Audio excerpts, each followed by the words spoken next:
Well, let me just adjust the camera there. Good morning, good afternoon, wherever you are. I'm Annette Richmond. This is Content Marketing School, and I'm so excited to have my bud, Christopher Johnson, here with me today.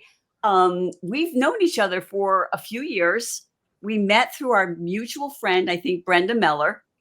It was like, I've met so many fun, interesting people through her. And you were actually on my previous podcast that was about sort of career in business. So, for anyone who does not know you, please tell us a little bit about who you are and what you do. Well, sure, happily. So I'm Christopher Johnson. I'm based in Metro Detroit. And what I do, I specialize in producing virtual events for nonprofits and member organizations like Feeding America and California WIC. And my approach is purpose first. So I design the event to achieve clear outcomes, not just fill time. Because a virtual event isn't just a Zoom call, it's an experience that should reflect the organization's mission, build community, drive engagement. So whether it's a webinar or an annual meeting or a conference, I ensure the events run smoothly and the organization shines. Well, since you have that beautiful, smooth voice, you have to mention that you're also, it's not exactly, is it a DJ or radio personality? You also do that. I am the morning host for the weekend morning host for my local public radio station, Michigan Public. Well, with a voice like that, oh my gosh, it's just like chilling when you hear it. So, we talked a little bit about some of the things that I wanted to ask you before we started the show. And one of the things like video today, I think it's no longer like a kinda should, kinda shoulda. It's kind of like you got to do it. And it's so important for people to do video. Now, I record most of my videos on my phone. But as we were talking about, there are some platforms where you can, either record in the sort of preferred vertical format, or in, Restream, which I use, or even on Zoom, you can record in the sort of landscape format Mhm. and yet create clips of a long recording in a platform like Opus Clips, Minvo. There's a whole bunch of different ones. So, what would you suggest if somebody's listening to this now or watching this and they're thinking, okay, I'd like to do video. Maybe I even want to do lives or something like that, or interview shows or a podcast that's video. What mistakes do people make when they start wanting to get equipment?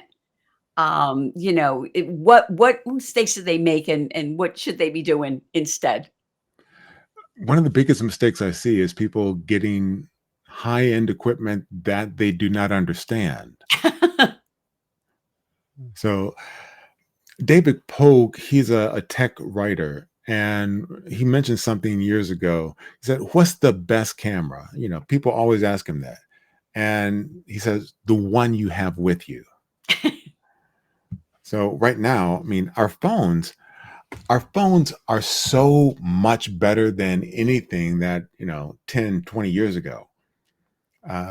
So the best camera, the one you have with you, the one that you know how to work. So getting something high end is fine if you understand the bells and whistles and how it's going to help you and how you're going to be able to use it. But don't overspend on tech. The big thing is just getting started. Yes, I think that's so true. One of my husband's clients, the marketing department, his clients are sort of mid-sized firms. He does SEO, and the marketing is pushing the owner to do some video. And so he went out and bought all this fancy equipment, and he's yet to even sit down in front of the video and do anything. But and I think it's also, we were talking about like microphones now. As an aside, recently, a couple of years ago, I was at a conference and we had a photographer there, taking headshots for us. And just, I was working with him because I was helping run the conference. And he told me that the phone camera was better than the camera he was using, actually. So, so there is that. So when it comes to sound, and I mentioned this to you, I think my experience and what I hear is people will forgive video that's not that great, because we were talked a little bit about different platforms to record video, but not audio. The audio has got to be good. That's true. So, for example, video and film, those are a series of still images that our brain is tricked into thinking, like, oh, that is a continuous. No, it's one image at a time, Mhm, 24 frames a second or 30 frames a second, but that's still a still image. Our mind sees those and fills in the gaps. mhm. If there are gaps in audio that our mind needs to fill in, our mind says, wait, we're already overworked. This is too much. I'm out. Wow. Okay. So I'm hearing a little echo here. Are you hearing a little echo or I it's am just not. okay, that's fine. It's just on my Okay. end. That's perfectly cool. So one of the things and we talked about phones, and so one of the things that I tell people is if you're going to invest in one thing to get like a wireless lavalier, and you can get them. My original set that I had was like 2, and they worked perfectly fine. They were just kind of bulky and everything. They were like less than 30 bucks. And of course you can invest, as you go on, but what do you recommend as far as that goes? Uh, Something similar. I mean, the one I currently have, I forget how much it cost. It was not much, Mhm, but it connects to my phone. mhm, It also connects to a digital camera should I want to. So, what's the best one to have? The one you have with you. So I can connect this to my phone and it will clip to my lapel. I can mhm. have my phone across the room. It works fine. And when occasionally I will use a high-end digital camera and it will connect to that as well. Yeah, I think that as well. This is so odd with I find that as well. And again, I invest in my equipment. I buy one thing a year. Prime Day is coming. I'm already planning what I'm gonna get. I started with, like, a blue snowball microphone that I had on my desktop when I first started podcasting, which is like 50 bucks. And then I upgraded after a couple of years, and I got the Blue Yeti, which I think a lot of people use. Because I think it's also when people are, excited about maybe doing a podcast or starting to do interviews like this, they think, "Oh, wow," and they start buying all this stuff, and I know with podcasts, a lot of podcasts don't last beyond, like, 10 episodes. True. So go ahead. No, and that's why you don't overspend up front. You just get something to get started. You will you will figure out when you've outgrown it. So some tips on that. How do you know when you've outgrown what you have and it's time to, move up a little bit? When the quality is suffering, when you want better and you recognize what it is that you want. So it's like, all right, most of us, sticking with the phone for just a moment, Okay. our phones can do so much more than we do with them. Yeah. So, do we need to upgrade? Well, what's the problem that upgrading will solve? Like, oh, well, you know what? A better camera would solve this particular problem. All right, I'm having some issues with it not picking up certain kinds of sound, so a different sort of microphone or interface would solve that problem. Ask yourself, what problem are you trying to solve? And is it something that exists on the phone that you can just tweak, or whatever the piece of tech is? Or do you need something else? Because these days, it seems we collect used tech. Yes. Yes, yes. So yes. It's funny you mentioned that because I got a new phone, a few months ago, and I had an iPhone 12, and I was just like held on to that phone, held on to that phone, and it wasn't charging right. So I took it to Apple, and they said, "You know what? You really need a new battery." And so I decided with the price of the battery and installation and everything that I would invest in a new phone. And since I do video all the time, I did invest in the 16 Pro with the really nice camera. But Mhm. I felt like because and it was my husband pushing me because you do it all the time. But there I think there's a lot of things where we buy stuff that we don't need, like getting True. the new camera or something because it's out there. True.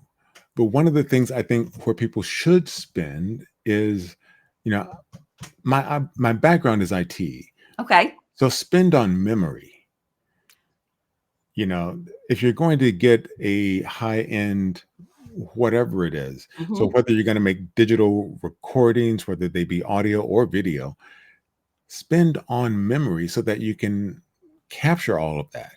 You don't want the camera or the recording device or anything to be full after only a couple of images or after only a few minutes of an interview. That is such smart advice. So what do you and I did on my when I got this phone too, I got a lot more memory. So what do you suggest as far as let's say someone because we're talking about equipment and we're kind of talking about video and the podcast is content marketing. So we talk a lot about video here. Okay. What do you suggest for memory, for a phone if you're, if you have to get a new phone if you're in the market for a new phone? Always get the most memory that you can afford. Okay. So, that doesn't mean the most memory available, the most memory that you can afford. You Okay. can skimp on other things on the phone. Hey, do you need, no, get the most memory. So that's where you should spend any extra money that you have on the phone because using all of the functions and features will use up some of that memory. You want things to run quickly and smoothly without, either the beach ball is spinning, it's trying to, it's thinking about something, it's almost there. Any second now, get the most memory that you can. Yeah, yes, I hear you on that. Again, that was something my husband's like, "Okay, come on, get that bigger memory because you have so much on there." I mean, I have like, I don't know, thousands of videos and stuff on my phone, which is Now crazy. here's the other thing with that. Backup, and once more for emphasis, backup. Yes, yes, I do that too. My husband, is kind of the, nerdy techie guy, here in this marriage, as you may have guessed. He's the one that, does all the stuff for me. But so let's move on to the desktop. Mhm. And, I have personal questions for you, but I think the audience would be interested as well. As I mentioned, I started with the Blue Snowball when I first started podcasting because it was better than like the microphone. I didn't really have a mic, and it was audio only, and I wanted something decent, and it's a good thing. And then I got the Blue Yeti, and now I'm considering the Shure, the hybrid. Mm. So my question to you is actually twofold. And one thing that you can explain for people who aren't familiar, something like the Blue Yeti, this Blue Snowball, whatever, those are what those called USB cameras, I believe, that Yeah. are just plug and play. If you could talk a little bit about what people would need for that, but then also the other type, which is what's the other type of the microphone? So, The DLR or something like or that? XLR. XLR, yes. Yeah. And so those with an XLR microphone, you need a audio interface. So Yeah. that's another piece of hardware to connect that XLR mic to the computer. So, can you kind of talk our listeners quickly through the whole thing? Like if I decide that I want to get a microphone, what's my next step if I or the differences if you have the USB, it's plug and play. If you have the XLR, you need this other thing. And I will just tell you as an aside that I thought, oh, I'm going to get a Roadcaster and I'm going to blah, blah, blah. So I got that thing and found out that, oh, it didn't work with my microphone. So of course I Yeah. had to send it back. So I want to ask you about something else specifically after you've done given us a little quick lesson here. I would appreciate that, and I'm sure others would as well because people don't Sure. just we don't know. Sure. So a USB mic, it will most likely plug into your current laptop, whether that's an Apple or a PC. You Mhm. may have to use a USB hub because a lot of computers these days only come with USB C as opposed to USB A or B. And so you need something to connect a newer laptop to a uh, not older, uh, a different format USB microphone, Okay. but it should work just fine. So once they're connected, play with it, see how it works. Uh, the audio quality, again, as we've discussed, audio quality is at a premium, but that doesn't mean you have to spend a premium to have high quality audio. So yeah, the Blue Yeti, hey, I still have one, is one of the mics I use on a more regular basis. Uh, I've even recorded audiobooks on it. So it's serviceable. Um, a a mic that uses an XLR interface, all right, that is something it takes. You need a separate piece of hardware to connect this XLR mic and an XLR jack. I don't have one handy, but it's a three-prong jack that your computer generally does not have. Mhm. So you get this third piece of hardware. Then you also need another piece of software for everything to play nicely together. Because now you're going to be where you can do more high end processing. What does the high end processing mean? Well, you can clean up the audio better than you can with some of the standard tools. So if you're going to invest in a high quality microphone, wonderful. Invest in the tools, something like Adobe Audition. That's one I use on a regular basis. So I use that both for myself and then also at the radio station. Uh, and you can do a lot of things with it. Like recently, I took a plane ride with my youngest. She's a pilot. And so she took me up in Cool. a very, very tiny plane. By the way, it was tiny. So I brought my audio equipment with me to record some of this, and it was peaking, meaning that there was a lot of loudness coming into the microphone. So when I looked at the waveform, it was at the extremes. Mhm. I was able to clean that up in Adobe Audition by saying, all right, here are some settings I know I can play with. And now, I'm preparing that to be a feature on the radio station. Wow. So I will tell you that I was in one of those teeny tiny planes many years ago when I was in college, and I was a minor in media studies, Mm, and we arranged to go up with the local traffic guy in traffic plane. So it was just the 2 people in the front, and then there was like the old Volkswagen Beetle, just a little thing where somebody could sit in the back. And, I'll tell you what, I was never so happy to get out of that plane. I think me and my partner just both kissed the ground when we got out of that plane because it was just not not as fun as we expected. But, one of the things, and this is interesting to me because we were talking, before we started, because sometimes, um, the platform I'm using will go back and jump to the webcam microphone, which is, of course, horrible, and I have to make sure. But if it does something like that, is that something you could clean up if you have, like, the XLR, the whole system? you can clean up the audio somewhat. Okay. So when you look at the recording, you'll see there's a waveform pattern, and additionally, there's a spectral analysis pattern. And you can see what certain sounds look like. And when you can identify that sound, it's like, oh, well, perhaps if I can just erase this throughout the recording, it'll give it a better sound. Yeah, You okay. can, yeah. So, yeah. So my question to you, and this is personal for me, I'm so excited, is that I know that, Shure has a hybrid microphone, Mhm. which you can use. So I am seriously considering getting that for me so that I can plug and play it into my computer, but maybe down the road expand and get something like, a roadcaster or something, whatever, to have that interface. So what are your thoughts on that? That sounds good. Now, is there Okay. a way for you to try it? So can you is there a store where you could go in, try it out, record it, see what it looks like and sounds like, and how that will measure up to your needs?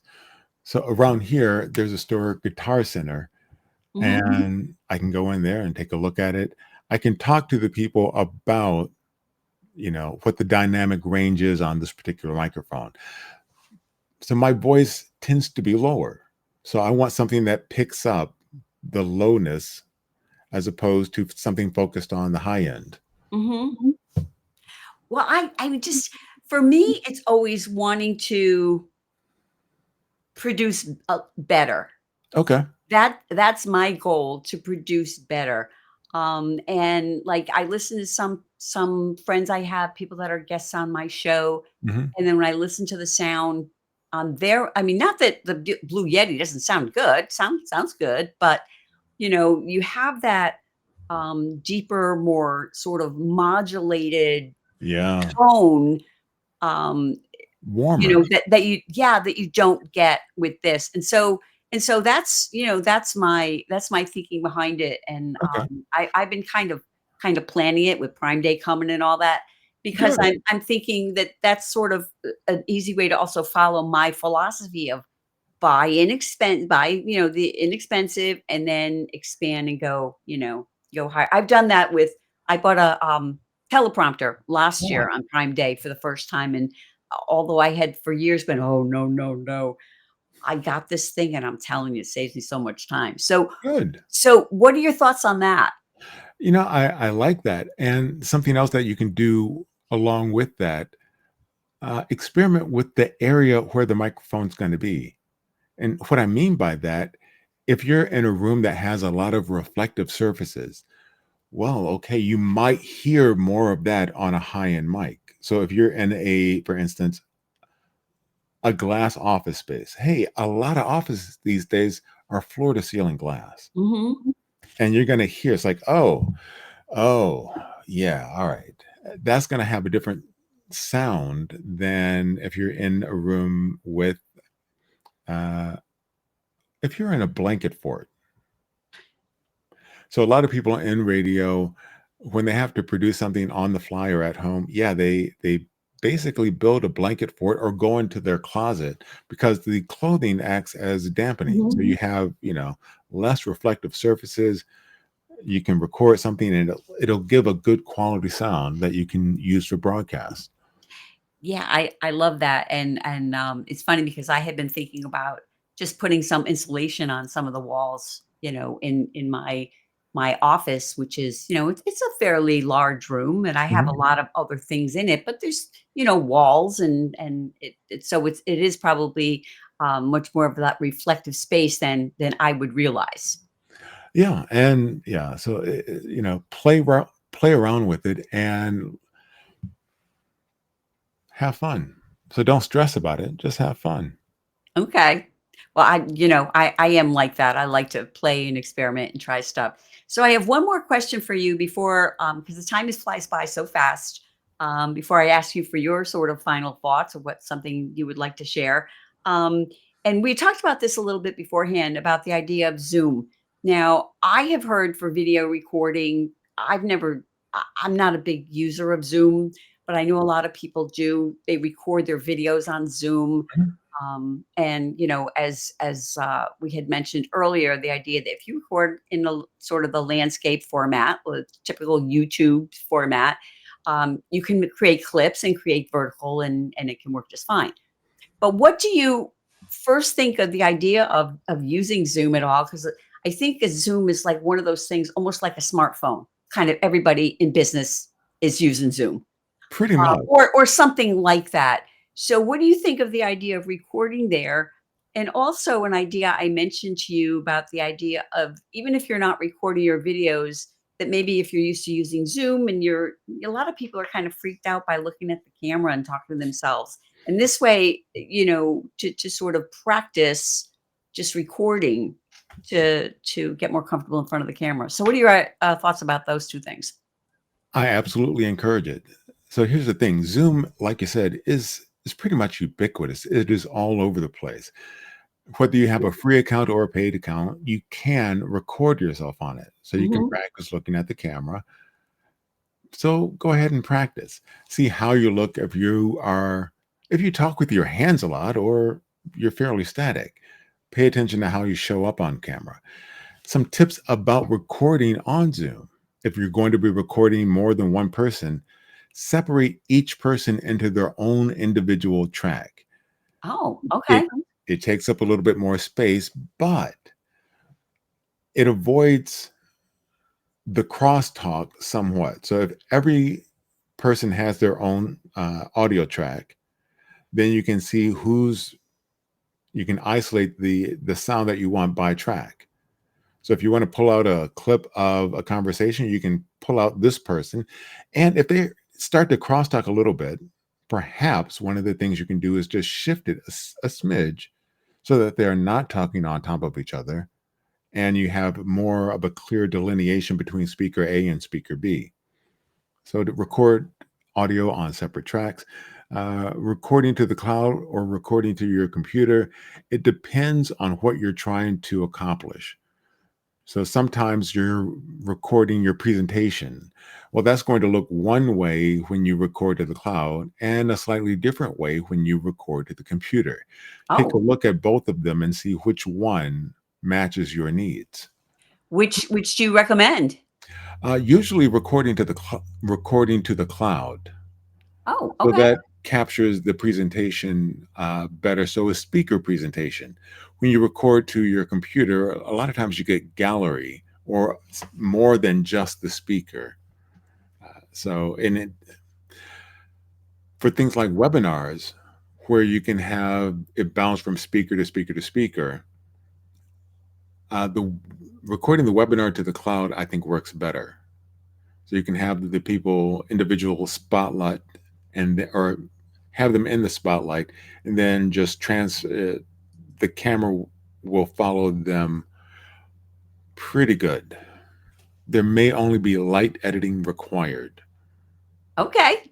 Well, that sounds really cool. So, I always like to ask my guests at the end of our show, our time together, for a final thought, something they think. We've had a great discussion. I certainly learned, and I know that people listening to this episode will learn a lot as well because there's so many things that I think the biggest challenge for a lot of us is we don't know what we don't know. Mm, And when you start, it's like, "Oh, okay, I learned a lot today, and I felt like I kinda know a little bit about this stuff." So, if you can just finish with a final thought, and then also, how can people, get in touch with you? Your website, LinkedIn? I know you mentioned you have some resources, I believe, on your website. sure. So, all right, here's my key takeaway. Okay, First, have fun. Don't stress about it. Tech is a tool. So if it is stressful and overwhelming, it's probably the wrong tool for you. Find something that you can have fun with. And resources. I have a checklist for uh, things how you can think about connection and technology, and I'll share that link. My company is Calm Clear Media. Look for me on LinkedIn as well as my profile, Christopher G. Johnson. And both of those resources will be part of the show notes. awesome. Well, I thank you so much for joining me today and sharing your knowledge. I was so excited, to have you here today. So, for everyone else, thanks so much for joining us, and I will be seeing you the next time.